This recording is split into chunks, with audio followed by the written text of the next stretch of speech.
So here we are, just wrapping up what the mistakes are with KiwiSaver. And they're quite simple. Not knowing what fund you're in KiwiSaver and why. I mean, it seems simple, but people sometimes, when they're asked what KiwiSaver you're with, go, I don't know. What fund you're in, I don't know. Good idea to know both. So that's a big mistake with KiwiSaver. Not having the correct tax rate on your fund. This could cost you a lot of money. It could cost you a lot of money in lost earnings, or it could cost you a lot of money in tax you haven't paid. So make sure you've got the right tax rate. Not knowing the fund, how well your fund is performing. You should know how well your fund is performing.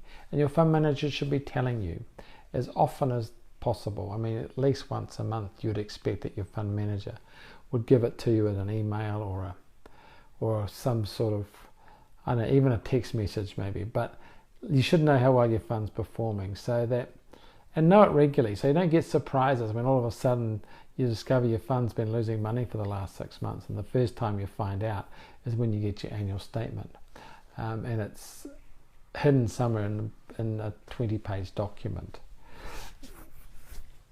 A big mistake for people is leaving their money in a default fund. I mean, it seems easy. Remember the glass house, things grow in a glass house, but set it free. Make sure you know what you're doing. A default fund was there just as a way to start people in KiwiSaver. It was never seen as a long-term solution to savings. And lastly, not knowing your prescribed investor rate. Prescribed investor rate is the tax rate. So you should know that you've got the correct prescribed investor rate on your KiwiSaver fund. So there's a few mistakes you can make in a very simple scheme like KiwiSaver. It is important to all of us. It's an important vehicle for saving in New Zealand because it's available to all of us. There is some subsidies certainly from employers, and there's a subsidy from the government. So whether you're an employee or self-employed, you should be taking advantage of this. The funds perform well. My fund, for instance, in the last 12 months has earned 27%. So, I mean, it's not bad in this environment. So you should be aware of what your fund is doing.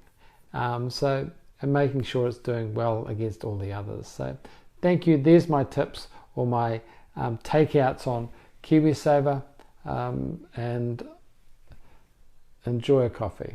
Thank you.